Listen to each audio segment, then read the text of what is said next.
Welcome to the BSBLR show, guys. Time to yap some ball. 30 minutes, baseball bliss coming at you. Today, guys, we got our power rankings. Our power wankings. Jesus Christ. Ooh, wank it. Hey, we're power wanking it. All right. Are you worried about the Yankees today? Are you worried about the Yankees? Are you and the Mets? They're worried as well. Mets just fired Mendoza. He is out. That is what we are yapping about today. Let's move on to the BSBLR Blitz. Home run if you like it. Strikeout if you don't. Let's start out there here, Bryce. First of all, sorry, Bryce. Skipping by your feelings. How are you doing today, man? How could you? You know, I'm wanking over here. I'm power wanking it. You're too busy wanking it. You know? I'm power wanking. Wanking it on camera. You can't even. And I'm doing good. My team, the Red Sox, got a big win. 4 big wins actually. So I'm feeling good. Hey, yeah, maybe that's why we seem so chipper here. Cubs win 5 of 6, big series win against Milwaukee. We're sitting here feeling pretty good. But we're gonna power wank the BSBLR Blitz right now. Does Shohei deserve to start at DH over Schwarber? Okay. I struggle with this, being serious. I know all the wanking to the side. I struggle with this because Shohei deserves all the love, all the votes. I get it. Two-way player. He's amazing. He hits amazing too. OPS well over 900. It feels so weird to have a DH in the NL with 30 home runs at the halfway point of the season, and he's on the bench in the All-Star game. It just feels so hard. I wish there was a way. It's like you could have co-DHs on the same lineup. I wish there was a way, maybe like. But then I was going to say maybe Shohei could start pitch, and that way Schwarber could start DH. But then you've got Mizorowski and Sanchez. There's too many good NL pitchers to just exclude from starting. It's so hard. I looked at the numbers. Schwarber's got the edge in OPS, but OPS plus Shohei's up by a wide margin. So it's apples to oranges. Like, you just look at it, they're so comparable. I got to go with Shohei deserves it still. It hurts to say this. I want to say Schwarber, but it's so hard to leave Shohei out too. It's tough. It's just such a weird scenario because of how it's set up, because the pitchers are decided not by fan voting. So this is just one of those scenarios where, yes, Schwarber on paper should be the DH because if he's having just a season where it's like, this guy's on pace for 60 home runs. And this is just what he does. And it's incredible. But if you have Schwarber there and Shohei's the starting pitcher, which it should be Jacob Mizorowski right now. Yep. Shohei doesn't start the All-Star game. And then in what world is that the right decision? In what world is that the right decision where it's like, hey, this guy that's going to just walk his way to MVP isn't starting the All-Star game? That's my take with it, where it's like, it just sucks for anyone who's in that DH because it's literally impossible. It's literally impossible to start at DH. And it has nothing to do with DH because everyone's voting for Shohei because of his pitching and DHing. But just because of how it's set up, you can't win. It's just like people competing for an MVP when you're in the same league as Shohei. It's like, think of how many other MVPs there would be if Shohei didn't exist. He's just a roadblock. And then I don't mean that in a negative way, but for other players' accolades, he is a roadblock. You just cannot move him. He's too good. And the All-Star game, I feel genuine appreciation for it. I love it. I tune in every year. But let's not get it twisted. The All-Star game is a marketing event for MLB to market their stars. Shohei is the most marketable player in MLB right now, in my opinion. I think in everybody's opinion, too. And so you've got to have him starting. You can't have him on the bench. You can't have him not there, whatever. He's got to start. And I feel like if Mizorowski didn't have the season he's having, you could probably justify putting him in as the starting pitcher, maybe over Sanchez or Skeens. But you can't with Mizorowski right now. Mizorowski's having the type of season we'll talk about 50 years from now. So I just feel bad for Schwarber. It sucks for Schwarber. That's just what it is.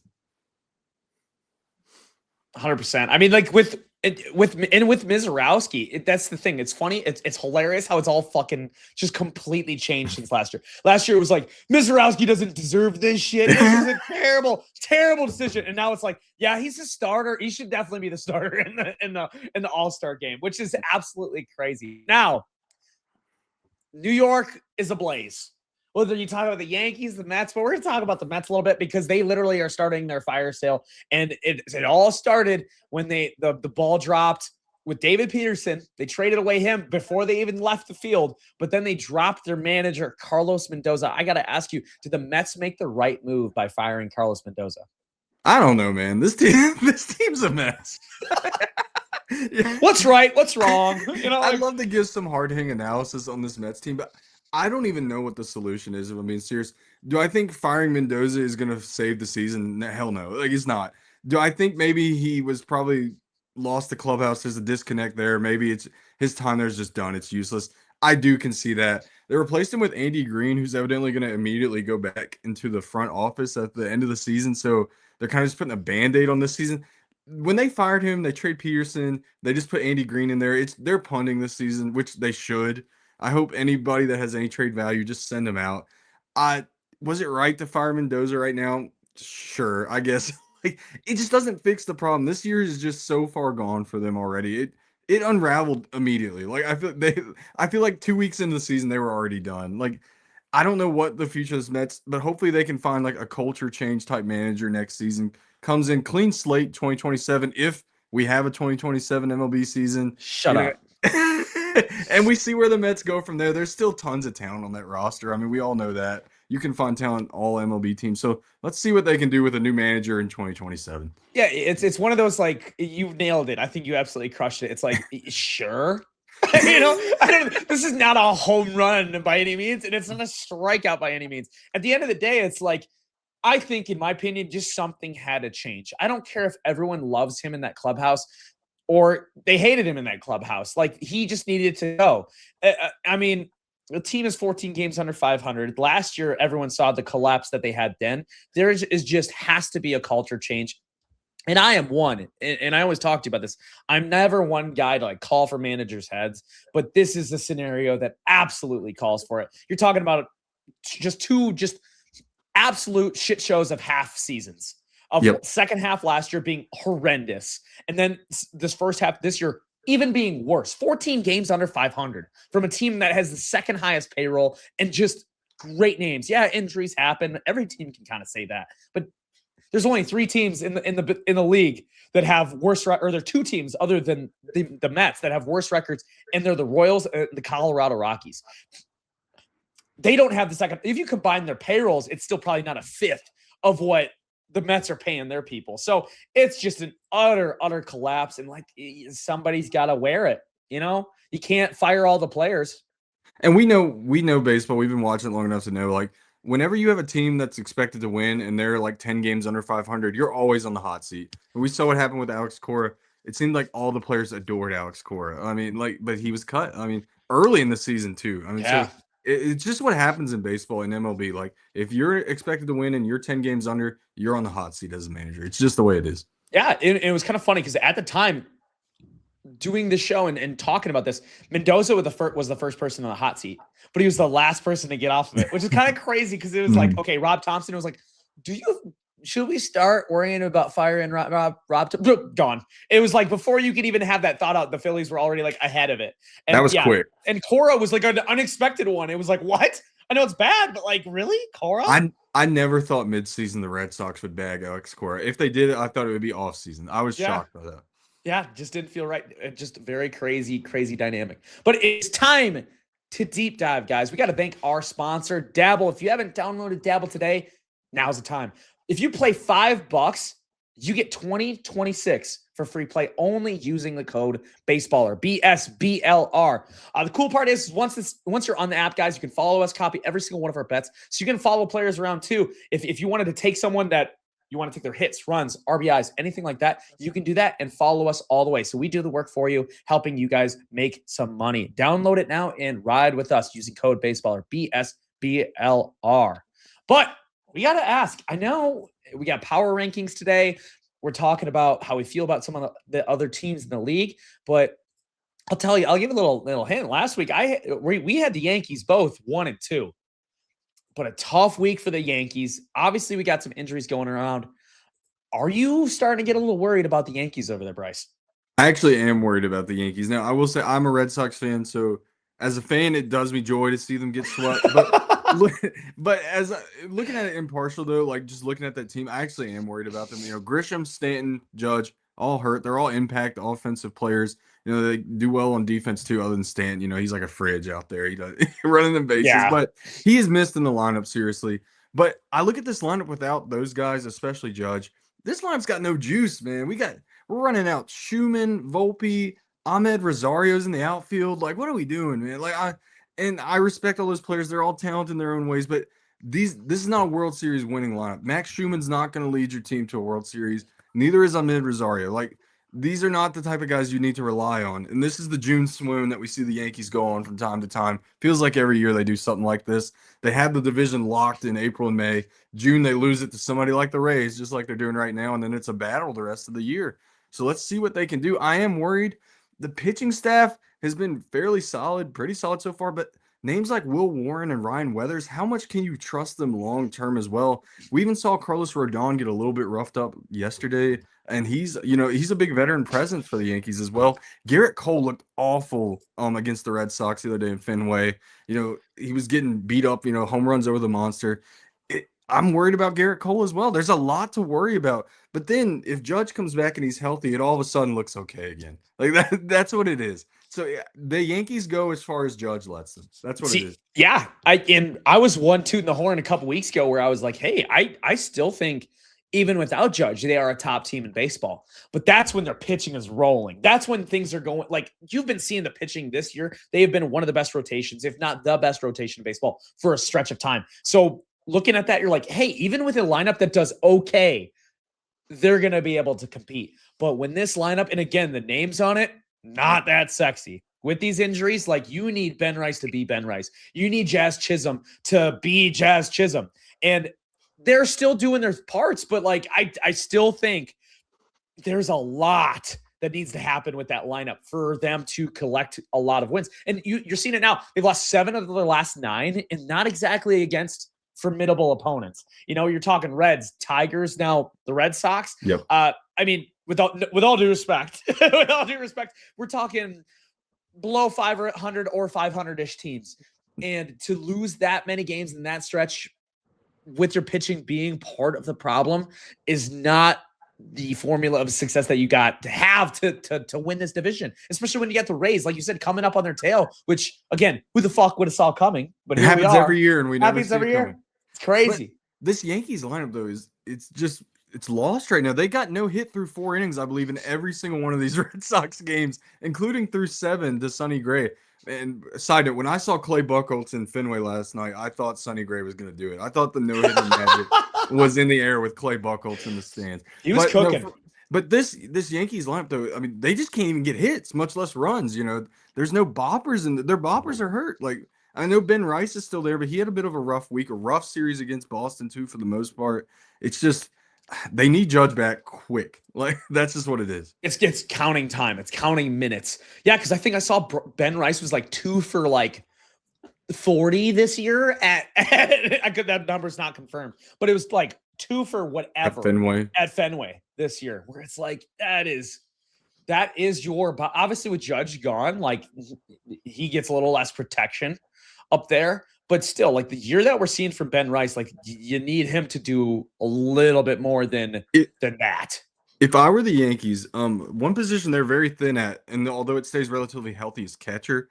I go all in and go get Hunter Goodman. I go do it. Hunter Goodman. Let's wow. pull the trigger. Let's go get Hunter Goodman, fresh off that 3-homer game. At the end of the month, let's go do it. Maybe even a Ryan Jeffers from Minnesota if he's healthy. I know that was. I saw rumors on that. I thought that's probably a bit more genuinely. That's a bit more realistic, but if you want to go for the home run, let's make it exciting. Let's get another bopper in there that hopefully can stay healthy. Like, let's fix this up. Because if you look at the lineup, it's a making of like they have to be small ball. And who knows, this conversation is totally different if the combination of Fernando Cruz and who was the pitcher that started the inning last night? David Bednar. David Bednar gives up that leadoff hit, and then from there, Fernando Cruz, if they shut the door and win that game 4-2 and 10, like maybe this is different. Do you still feel good about that series? They're losing 3 out of 4 and being no hit nearly into the 8th inning, and winning because basically, I know he's got a lot going on right now because Wilyer Abreu, threw the game away. I mean, that's just what it was. Let's be real. I mean, you can't feel good about that series either way. Oh, no, you feel terrible. But at least you go into Monday being like refreshed button. We got to win. Okay, got to win. End of series. Fuck that shit from last week. We move on. It's a new week. Now it's like hard not to let that kind of linger. It's like we had that in the palm of our hand, the literal palm of our hand. Just get 3 outs. You have the game. Like, just don't blow it. And you blow it pretty handedly. It never felt like that inning was going to be over. And think of all the pressure too that they're putting on Dominguez and Spencer Jones right now without these outfielders in the lineup. I believe Dominguez was batting cleanup last night. I mean, that's a lot of pressure to put on a guy, and he's had his moments this year, but he's not exactly producing like crazy yet either. I mean, it's a tough spot to be in. It's a tough spot. Yeah, 100%. Yeah, Dominguez in a 3-hole last night, and he's batting 3-hole.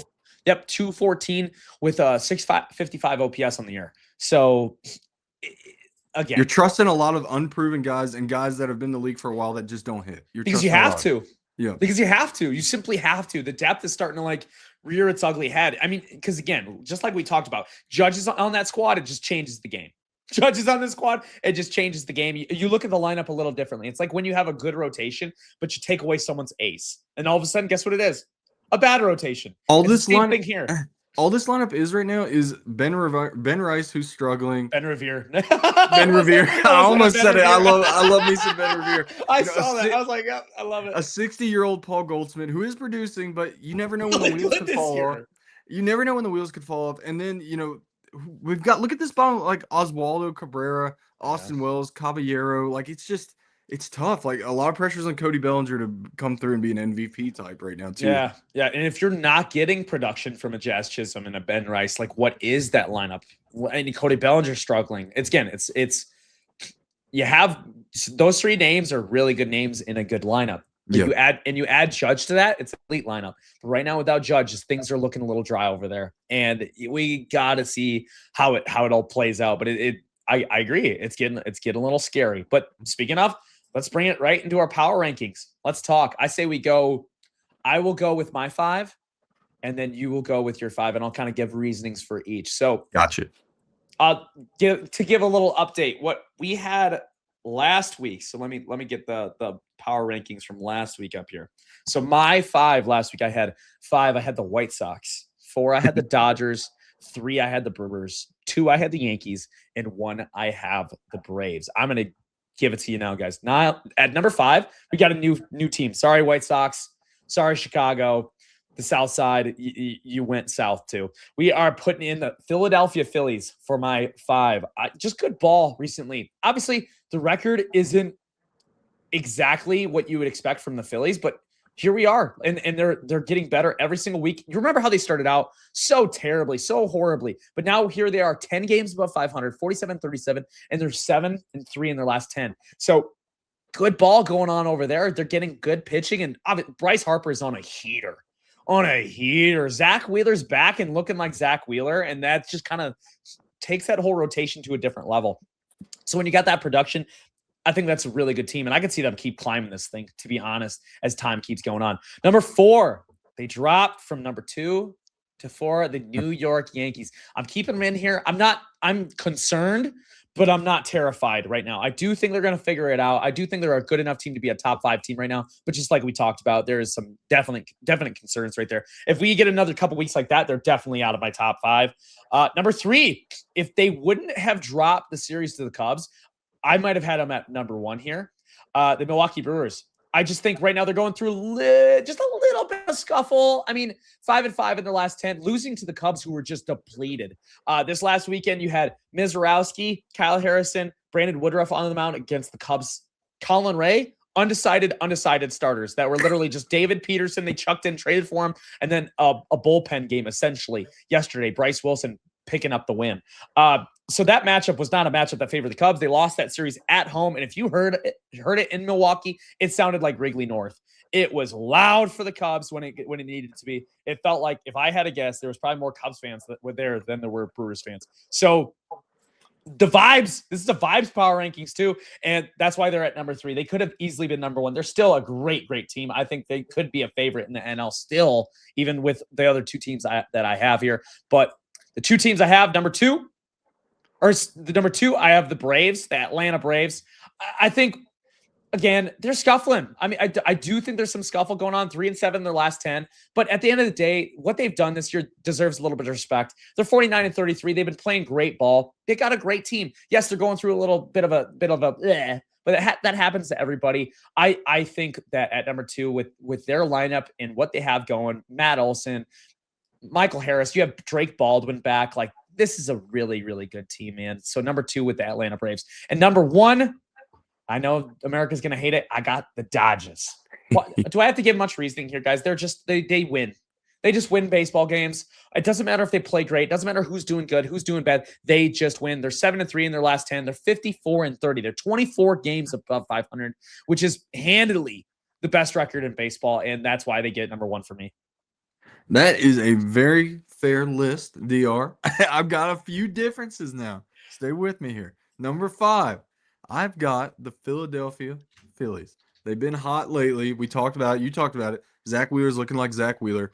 Harper, nobody cares anymore, but he's amazing still, by the way. Some people, please appreciate that. I feel like nobody cares that he is still such a good player. Fake cycle. Fake cycle. Shut up. That was a double. Home cooking. I have screenshots.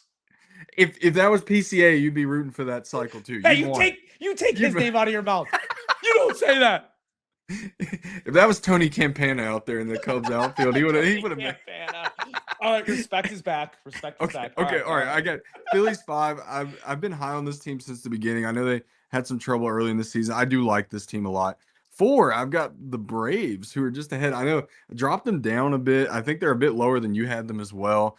Rough, past 10 games for them. I think they're fine. I just thought other teams are a little bit better right now, so I put them a bit below. 3, I've got the Brewers. I love this Brewers team. I think this team can make a run to the World Series. I think this Brewers team is pretty complete. I think they're better than the Cubs, DR. Take that. I know what happened. I just had to get the choir. Sorry, I had to get you back for telling me to keep PCA out of my mouth. But I like this Brewers team. Number 2, we got the boring pick, the Dodgers. The Dodgers are always probably going to be top 3 at least throughout this whole season. I mean, I'd love to see a team knock them off, but let's be real. It's the Dodgers. I feel like anytime we do these lists, you always expect the Dodgers, and it's almost like, what more can we even say about them at this point? Watch Kyle Tucker go on a run probably, and they'll be even better than what they were. But number 1, my number 1 team is a team I don't even think you had on your top 5, which might say more about how dumb I am than anything. But I'm drinking the Kool-Aid. I believe in this team. I love this team. I'm going to go on record right here. This team is my World Series pick this year. I'm going to say it now at the halfway point. I believe in the Tampa Bay freaking Rays. That's right. Yandy Diaz, World Series MVP. Book it. He's going to he's hitting like 330 right now. Brian Baker looks like Papelbon out there in his prime. I'm going crazy for this Rays team, DR. You need to get on board. Next week, I expect them in your top 5. Number 1 in the AL East. They're there every year, it feels like. They always leap the Yankees. I believe in this Rays team. They are the little engine that could every single year. Drew Rasmussen. I mean, what more could you want? Nick Martinez. I mean, he's elite. Let's go. I have comments on that. I mean, the Rays. Taylor Walls. Taylor Walls. We're gonna sit here and act like Taylor Walls is your guy. We're gonna sit here. We got Stephen A. Whitlow over here with the pick. I mean, dude, I love me some Rays. I just think when I look at that lineup, I just am like, I don't know if that's gonna get it done. But you're right. They're ripping. They're ripping right now. You see the way Junior Caminero is hitting the ball. Give some flowers to him. What has he had? 7 home runs in his last 6 games. Like the guy's on a tear right now. He's at 22 on the season. I know 22 on the season, 292 with a 932 OPS. And guys, this guy is 22 fucking years old. Like, what are we gonna see? He's gonna start his second All-Star game. So you're 2 All-Stars. Like, this guy's on a Hall of Fame trajectory. And I know that might sound crazy to do it, but buddy, 45 homers last year. He's got 22 right now, on pace for about the same. Like, yep. There's some cool cooking there. No, so I know I came in this kind of as a joke, putting the Rays number 1, but when I look at it, what? That was a joke? It wasn't a joke. I believe in them. Integrity over here, Bryce. No. You stop. My analysis was funny. It was silly, goofy. But when I look at it, I seriously can talk myself into this team. Like, I'm not even joking. I look at this roster and I see Yandy Diaz, Jonathan Aranda. Like, I can seriously look at this roster. I can talk myself into it. I'm thinking Cedric Mullins is him. Like, no, but you're like so many Hall of Pretty Gooders all over this. I do. I'm wanking it to the Rays. Power wanking. This is your power wankings. Graphic team, please make this power wankings. It's our own thing. But no, I really love this team. I like what they bring to the table. Nick Martinez. Nick Markakis, I'm gonna say. I'm all about that. All pretty good. Nick Martinez and Drew Rasmussen together at the top have looked phenomenal. Brian Baker has been amazing this year. Kevin Kelly out of the bullpen's been good. It looks like Griffin Jacks has kind of figured it out. He's been struggling the last few years, I think, but he's looking better too. I mean, there's a lot of pieces I do really like about this Rays team. I don't know if they have the firepower that the Yankees have or the trade capital to get better at the deadline. We never really see the Rays do that. They might get like a random reliever that's like 27 years old at the deadline, and that'll be it. But I think this Rays team is exciting, and I'd love to see them make a deep a deep playoff run. And so right now, they're number one in my power rankings. and dude, like, here's what I'll say about the Rays team. Like, they're not one where I feel like traditional stats favor them ever. Like, there's something that Kevin Cash does over there. I don't know. Did you say the manager? But that's maybe what we did with the Brewers. We're like, oh, like Craig Counsell's the guy, goes over to Chicago, Pat Murphy 2 times, and I'll manage for the year. Yeah. So it's an organizational thing to some degree where they small ball it. It's not, again, if you look at Baseball Reference and you're like, oh, like this team's like kind of okay. But they just have winning baseball. Just have winning baseball. They find ways to win. They're chippy. Like they manufacture runs. A lot of the players in there are like small ball-esque players, the Chandler Simpsons of the world, the Taylor Walls of the world, right? Where it's like a lot more speed related, like, hey, move the runner over. But we're going to manufacture this run. You walk us. Okay, we're going to get him over to second somehow. He's going to find a way to score. You know, it's just that type of stuff. And then it's like our pitching will outpitch you with these guys that we have, whether they have a great pitching lab or whatever it may be. I don't know. But all I know is this Rays team, we kind of had a down year last year, but then it's been, again, if we look at the last 6 years, this is the story. This is the Rays team. They're always knocking on the door. They are. Always. But they got veteran Craig Kimbrell in that bullpen too. 118 OPS plus since joining the Rays, by the way. His viral moment this last week wasn't that good of blowing the combined no. So that wasn't the best. That wasn't the best Craig spot that we've seen in a while. That's called legend Craig Kimbrell. Hall of Famer. Legend. I'm gonna say it. Hall of Famer. Yeah. Bro, his stretch with the Braves early on in his career is enough. If Billy Wagner got in eventually, make him wait 10 years, put him in.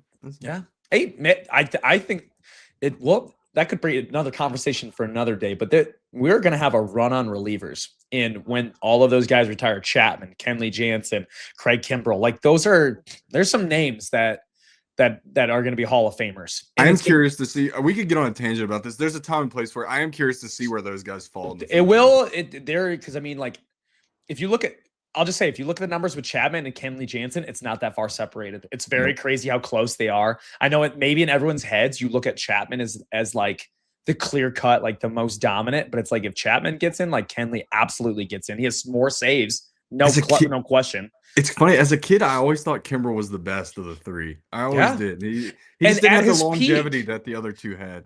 At his peak, he was. Dude, he had like almost a sub-1 season with the Braves. His Braves tenure early on. All right, sorry, folks. We're getting off. Hey, it's time. Ball. We're getting off to our power wankings. That's what we're doing. We're getting off.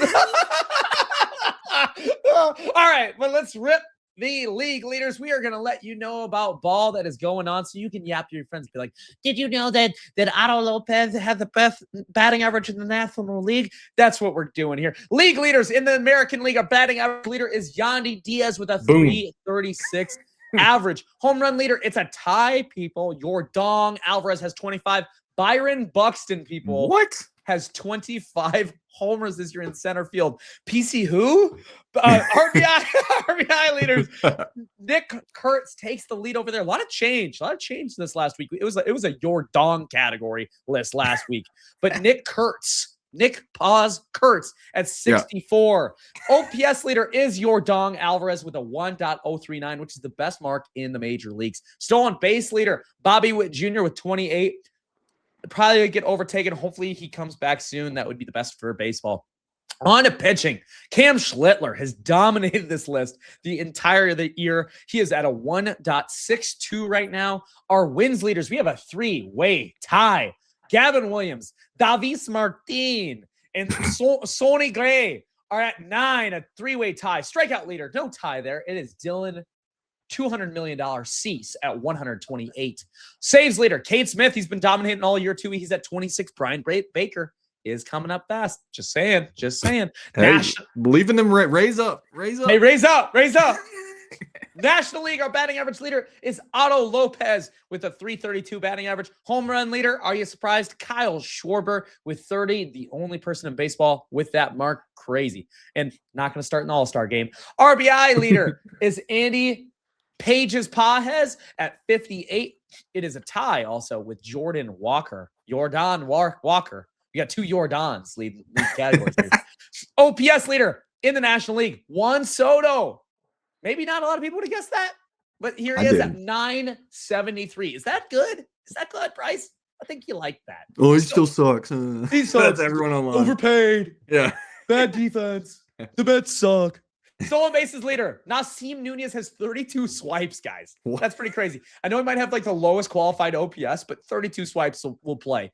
Pitching, wins leader, Aaron Ashby. Gotta win this week, guys. Aaron Ashby gotta win this week. He has the most wins in baseball. With 10. Jacob Mizorowski is our ERA leader at 1.45. Our strikeout leader, as you would guessed it, Jacob Mizorowski with 146 strikeouts. And our saves leader has a tie. Mason Miller, 21. Yohan Duran with 21 for those Philadelphia Phillies. Any thoughts there, Mr. Bryce? I love how funny the win stat is now for pitchers. Because, like, even when I was a little kid, I felt like it was the most important stat. Like, that was who won the Cy Young pretty much. And now it's like a joke. Like this like bulk reliever type guy has the most wins in baseball. And we're halfway through the season. This isn't like an April laugh thing anymore. Like this isn't the Joey Weimer that we used to joke about. Yep. It's crazy. It's crazy because I mean, like, I'm one on the boat to be like, hey, wins are important. And then you see this and you're like, fuck. Yeah. You're like, fuck. There's a glitch in the matrix with this one a little bit. What if he wins 20? What if he just finds a way? No way. He's been at like 8 or 9 for like so long. They should start conveniently putting him in spots that would probably get him. Yes, dude. He just comes in every like 5th or 6th inning with a tie ball game. They're like, starting. It doesn't matter. They're winning like 8-2, and their stars turn 4 2/3, and they yank him. Yes, just put him in the 5th. Yeah.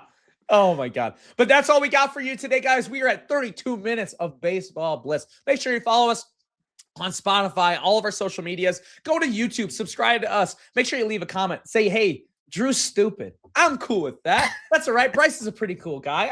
I will argue with you all day in the comments. I have nothing but time. Please say something. All right, guys. Thanks for checking in with us. We will talk to you again soon. Peace.